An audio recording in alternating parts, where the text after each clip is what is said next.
This podcast is proudly brought to you by Term Plus. What I like about Term Plus is its easy to use online platform, giving you access to high-yield term-based accounts, providing consistent monthly income. Owned and operated by Pengana, an ASX-listed company with 23 years of experience, Term Plus is democratizing access to global private credit markets. Visit termplus.com.au to learn more and read the PDS before investing.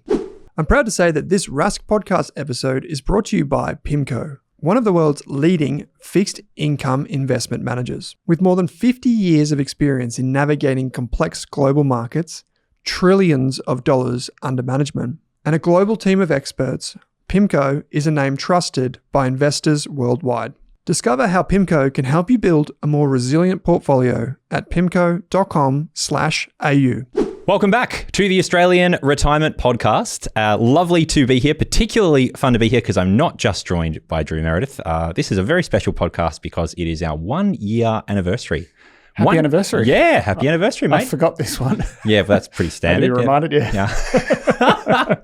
It's been an amazing year and one we wanted to make sure that we acknowledge someone in particular who does, let's be frank, almost all of the work that goes into making this podcast, which is the wonderful Monique. Hello, mate.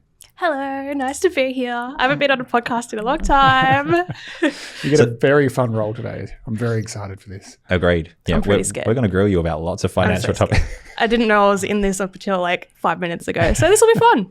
That's about us preparing for most episodes, isn't it? We've got for those of you that don't know Monique and might not have seen who the Rask team is, you know, there's a lot that goes into making sure that these podcasts run really well.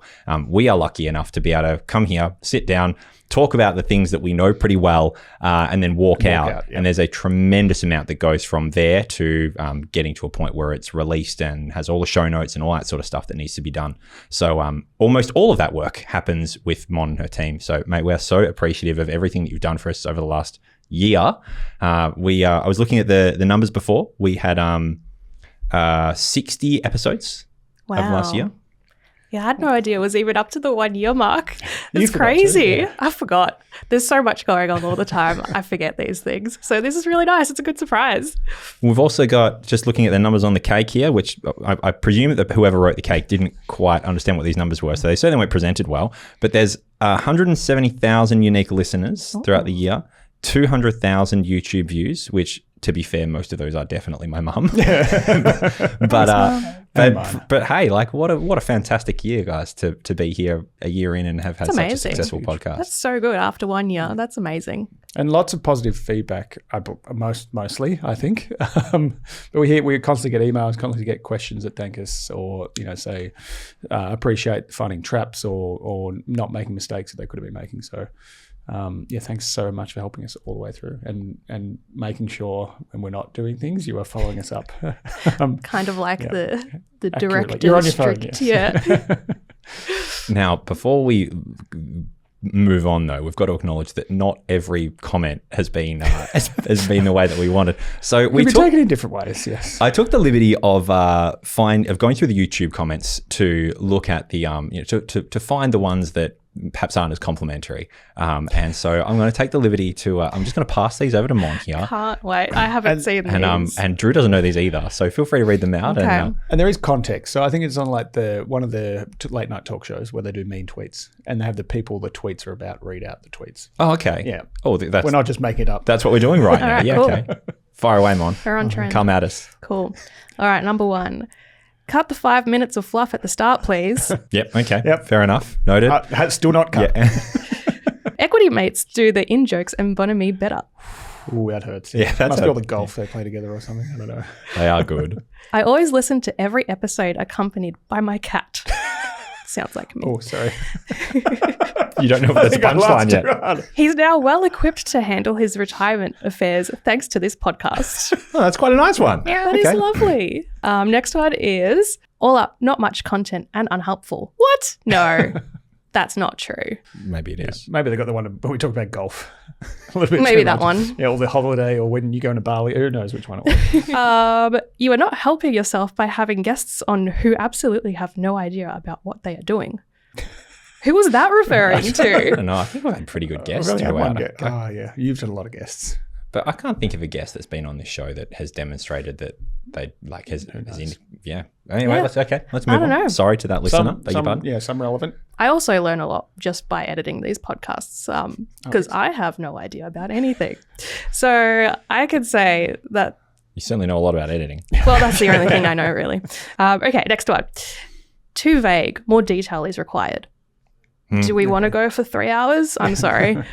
Not everyone has 44 minutes to spend watching a video. Well, you're not everyone, and I agree. Because we've made a conscious decision, right, to like we know that a lot of people prefer to watch this on video, in video format then. Yeah. So, and then similarly, we've experimented with different times, and I mean, like there's not many of ours that go for more than 40, right? We're normally at, Yeah, you guys are usually pretty on the half-hour mark. We're happy to talk for 3 hours if that's what the audience wants. Yeah, do They an extended don't. version of Let's each let 'em know. subject. Yeah.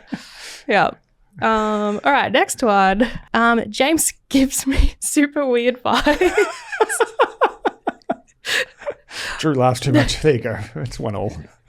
James is lovely, everybody. no, He's not weird. He did tell Super a pretty weird weird dad vibes. joke before, though. That's pretty funny. Next one. That was 12 years ago. Do your own research. Okay. All right. Noted. Fair enough. These are pretty good. These are all Not I've too been able to negative. handle Yeah, these pretty I think we're comfortably. coming to the end, possibly. Advisors are overpaid for their input. Well, Well, You don't in know what this I'm being paid. I think this information's all free. in the context of this podcast, I think that's a bit unfair. yeah. Next one. Good content made nearly unwatchable with all the unnecessary laughing. Oh, we better calm down with our laughing, guys, on this one. To be fair, I get that feedback on every podcast or video I do, so that one's probably apt. That's all right. That's I assume it was me. Actually, some on-air training, Drew. So, like, when you do laugh with the microphone, it's good to like Push either it like away. pull it away, right, yeah. so then it's like less in the microphone. Yeah, Yep. that's fine. I thought people wanted to hear me laugh. It's funny. Yep. Maybe when Yep. it's my own joke, people don't enjoy it as much. Okay, this is a lot of words. Next one. Very difficult to take two immature 30-somethings Thank you. What, that they called Stop you it 30 there. something? talking about retirees mainly in their 60s. What's talking about a 7-year-old daughter got to do about retirement? That would be my daughter. Sorry, everyone.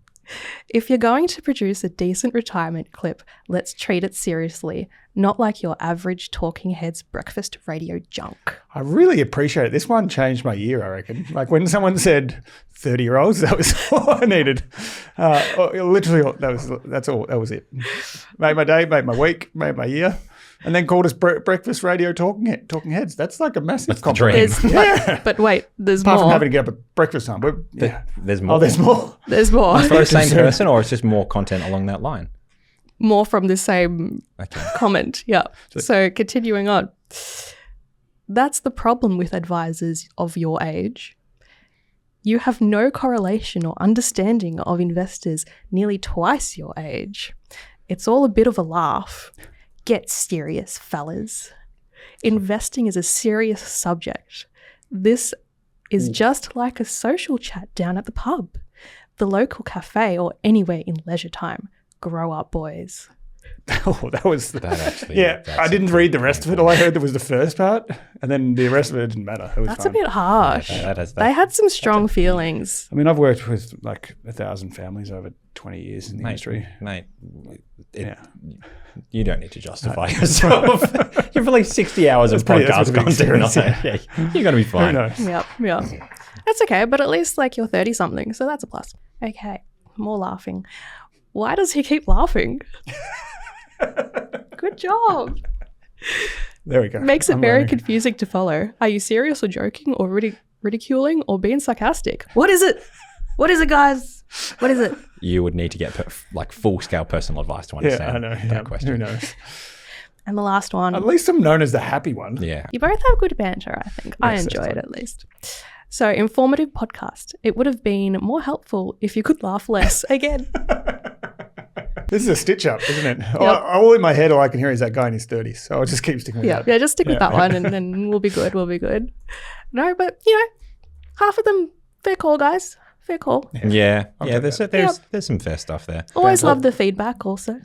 Luckily, Rask won't give us access to the YouTube channel to comment back at the moment. Yes. Yeah, no, definitely not.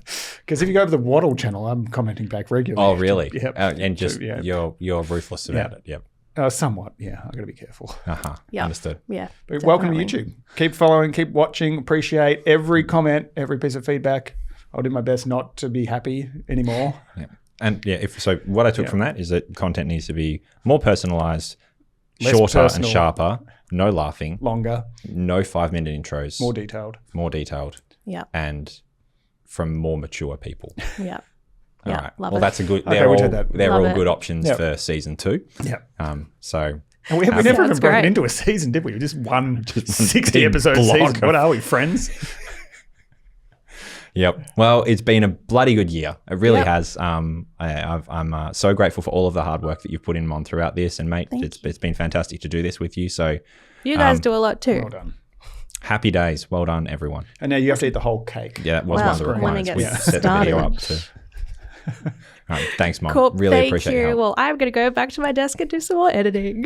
Thanks for watching this episode of the podcast. A common question that we get at Rask is, how do I need to be prepared if I want to see a financial advisor? There's a few things that stand out that may really help you if you want to get the best from an advisory relationship. The first is to come prepared. It's really valuable if you can arrive at that meeting with a good sense as to what you want to achieve from an advisory relationship. Now, there's lots of different financial advisors out there that operate very differently. And if you don't have a good sense as to what you want to achieve, it can be kind of easy to get pulled into their advice philosophy and their approach. It can be hard to define what is the best advice relationship for me. So whether it's you or you and your partner having a good conversation to say, what do we actually want to get out of this? That will really, really help you to know that you're in the right place when you sit down with your advisor. The second one is to be open-minded. You may very well work out that there is one or two specific things that we're looking to address with our financial life. But a really good financial advisor is going to be thorough. They're not just going to look at those things. They're going to be as exhaustive as they can be about your entire financial life and make sure that everything is lined up and set up the way that it should be. So when you go into that process, please be open-minded that the highest value that you might get is not necessarily solving those one or two acute things that you wanted. The last thing is to be curious. If you are watching this podcast, it's probably because you are watching or listening. It's probably because you want to learn more about your finances. You want to level up when it comes to your education. And if you're going to meet with a financial advisor, it may be your first opportunity to transition that general knowledge that you've developed about your finances into your own situation and how it applies to you.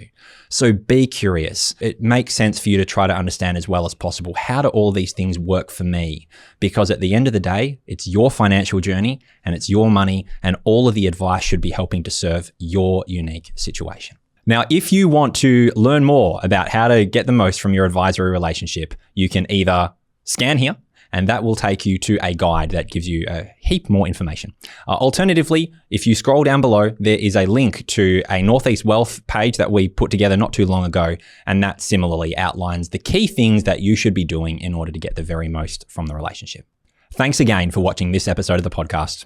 I'm James O'Reilly from Northeast Wealth. We hope you enjoy it. Now, to get back on track, I thought something here would be interesting, which is whenever you get to a year of anything, it feels like, at different points during that year, it feels like it could have been the worst time in history, the worst time to invest, the worst time to retire, all those sort of things. So I'm like, what are some of the big things that happened in the last 12 months? And what was the outcome?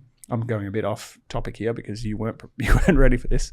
Carry on. But we had a massive federal election, like a massive majority. We had Division 296 come out in the last, I think it was slightly before we started recording, but very quickly we had to cover that. You had tariff, you had Liberation Day.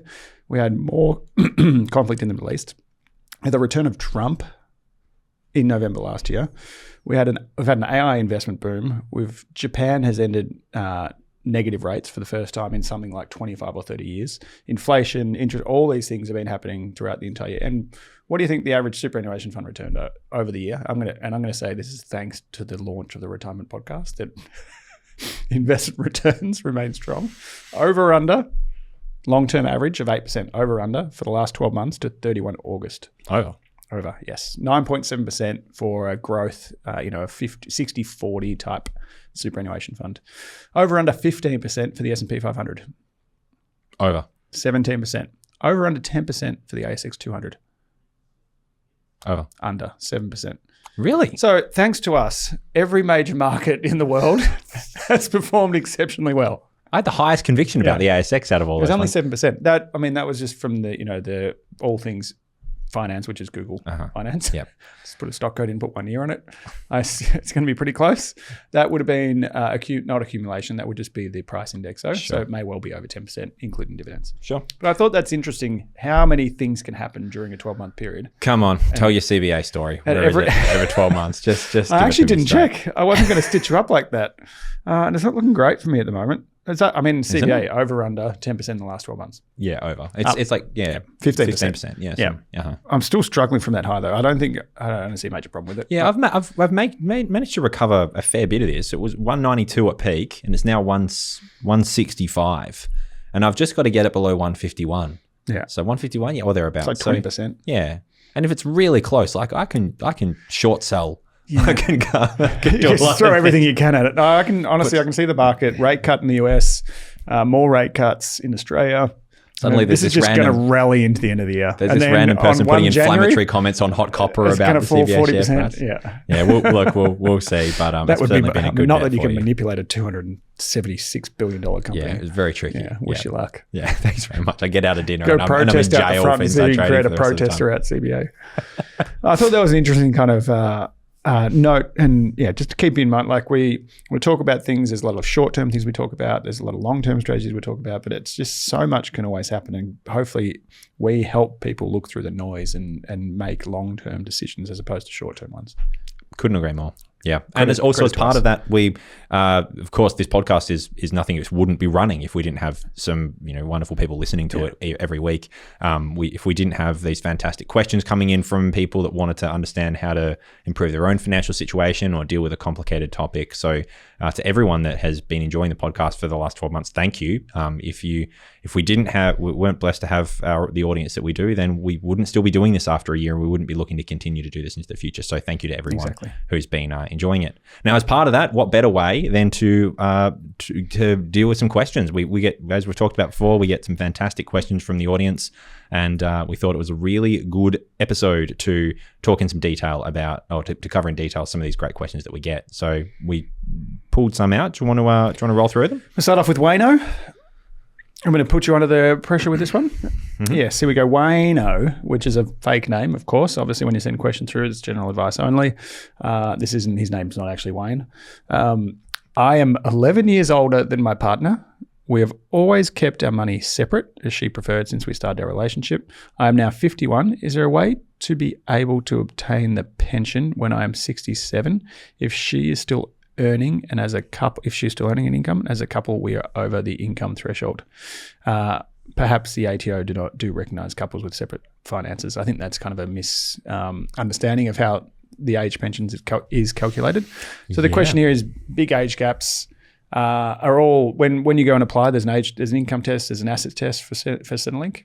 How does it work if someone's age pension age, someone else isn't? Hi, Wayne. Not Wayne. Wayne, no. Now, I'm a little confused because it says I'm now 51. All right. So he's foretelling 16 years. Right. Okay. So firstly, the ATO is not the governing body that recognises whether you're a couple and in your eligibility for age pension. Yeah. That's done by Services Australia or Centrelink. Now they've got a fairly well documented perception or perspective on what constitutes a couple. Yeah. And it's nuanced in the sense that couples come in many shapes and forms in Australia, as they should. What you're describing here, Wayne, is that there is no, unless you're being very creative, there is no way of Services Australia excluding your partner's income while you are on while you're eligible for age pension. They would still treat you as a couple.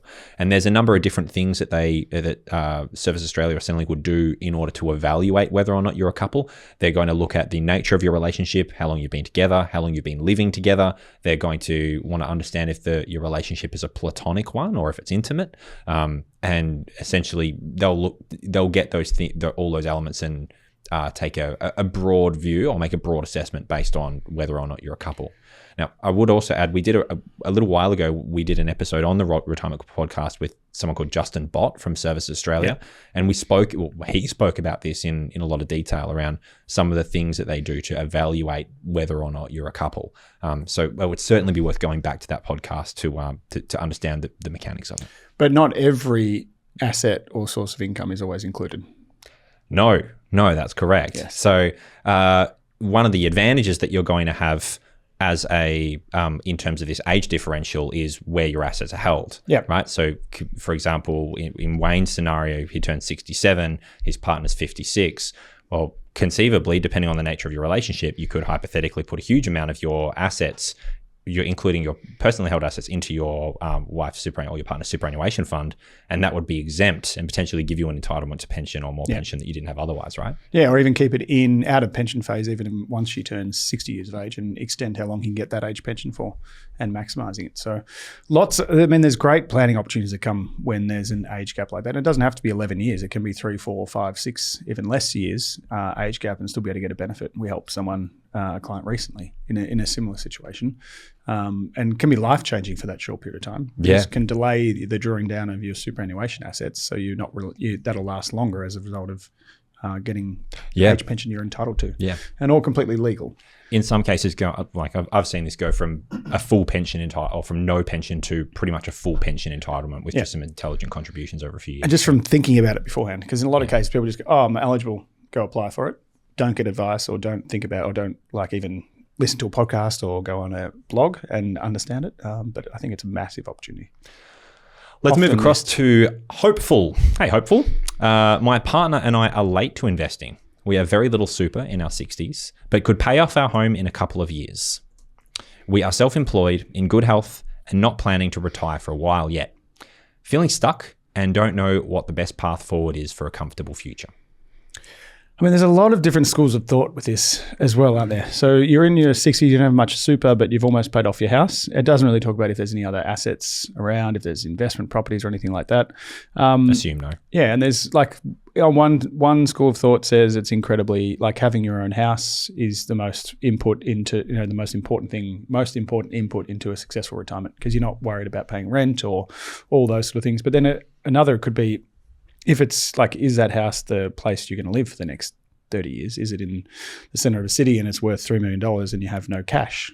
There's always, so many houses, the average house is is it $1.5 million in a lot of cities now? Mm-hmm. So one school of thought is keep the house, because that, it's gives comfort, it gives consistency in retirement. And another one is there potential to, and if you keep the house, as we were talking about in the first question, the age pension, your principal residence is excluded from the age pension. So you potentially have the ability with less assets to get the maximum age pension, but then you're subject to the vagaries of the age pension entitlements over a long period of time. I feel like this is where the question was going. And I mean, in almost all instances, and particularly in your 60s, removing that debt and the cash flow associated with that debt frees you up to do all kinds of things. If you're self-employed, the debt, you're no longer making interest repayments. You're no longer doing anything required to do anything with the money. You can then start putting that towards retirement in different ways. And we don't know how long you're going to work, but a good financial advisor would help you consider the trade-off of paying off your debt, potentially downsizing at some point in the future. And that would be, I'm kind of rambling a bit here, but that would be a lesson that I've seen quite regularly, is that when people get to retirement, they just think arbitrarily, I'm going to keep this house for 30 years. I don't have any other, I'm asset rich, cash poor. But most people, I've seen it, I saw it meeting a client today, wanted to buy a lifestyle property in the country 8 years ago, came in today, it's time to sell it. So assuming when you make these decisions, they're going to be forever, but all these things change quite regularly and quite a lot. So it's I think viewing all your assets as potentially investable assets, and I mean getting comfortable with what your choices and trade-offs are, as opposed to trying to fix everything in one go. Agreed. It's kind of a rambling answer. No, agreed. I'll add to this. They've mentioned that they're self-employed, and despite they have very little super. So the couple of chords that strikes for me are that assuming that they have income above, let's say $50,000 each. Hopefully they do. They've said they can pay off their home in a couple of years, so that would probably speak to the idea that they must have a reasonable income. Otherwise, they just say we basically have no mortgage. Yeah. Right? So let's for simplicity say they might have average incomes $80,000 each, for instance. If they have very little super at this point, that is probably indicating that they have significant capacity to make contributions into super. Yeah. Lots of room. Yeah. And there's a huge amount of benefit to doing that at any age, but especially in your 60s. Yeah. Because the biggest consequence of contributing to super, of course, is the inaccessibility.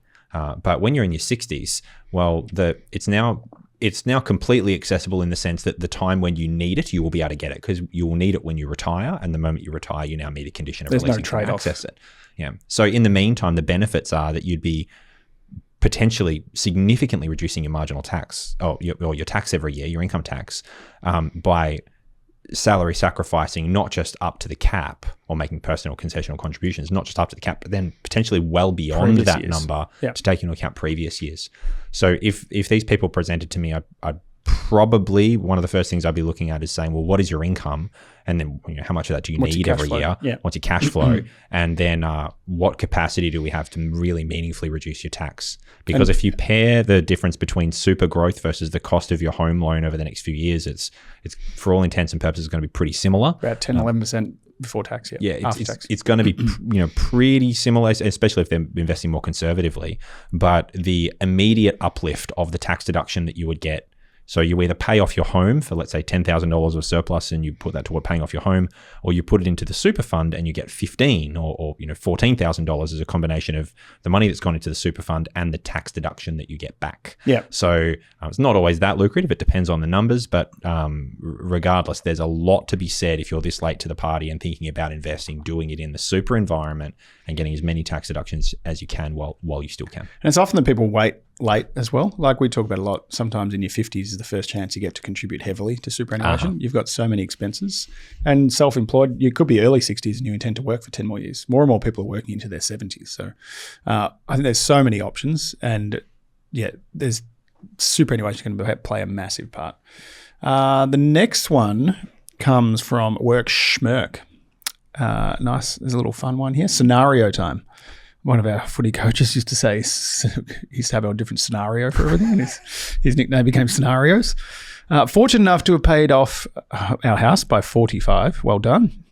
We'll have $600 per week, which would be, what's that, 30-something thousand to do something with per year. Top up super, I have $350, husband $200, versus being a late starter investor outside of super. Would like to work less leading into retirement. Any pearls of wisdom for us? So I think the question here is, I'm 45, condition of release at the moment is going to be 60 the first time I get access to my super. Do I invest money? And they're pretty solid balances. I feel like that's pretty solid for 45, 350 and 200. Absolutely. Normal for them to be uneven if you've had children. Do I smash all the money into super or invest outside of super? And I might retire before 60 is what I think they're saying here. Yeah. Well, that last little bit is the thing that I'm really curious about, which is when do you want to stop working? 46. If they've said they want to work less leading into retirement, if this is a case of saying our intention is to retire at 63, 64 because we like our work, then okay, by all means, putting money into super is probably not going to have much consequence. You're going to get a lot of the tax advantages of having money not only on the way in, the tax benefits, but then also the fact that it's taxed, all the earnings are taxed at 15% versus what they're going to be taxed at in your own name instead. So a lot to be said there. However, they are in a fantastic situation, a very strong financial position, having paid off the home and also combined 550 in super at 45. And so they might also be looking at this and saying, well, we would love to retire at 55, for instance. If that's the ambition, or significantly reducing work at 55, then putting money into super might not be the best mechanism, because we're going to have to work out how to self-fund between the age that you retire and currently 60, which is when you can meet a condition of release.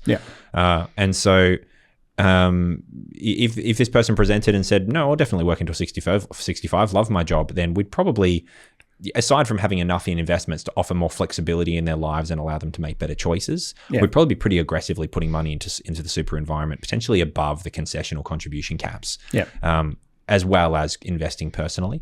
If they said, no, if the opportunity is available, I want to retire at 52 or a much earlier age, then it would be the inverse. There'd be a much heavier focus on building assets and building wealth outside the super environment. And that might come in the form of, if it's in your own name, potentially using debt, for example, like investment properties and the like, in order to get better tax deductions and have lower holding costs while your income is high. Yeah. Or alternatively, things like, for example, investment bonds or investing in structures where if you have very high incomes, that it's not going to hurt as much throughout the journey. Yeah, I think that's perfect, like incredibly well answered, because you need, and one of the requirements of a financial advisor is to consider the long-term impacts of the recommendations they make. So the long-term impact of contributing now into superannuation a lot is that you can't access it until you're 60.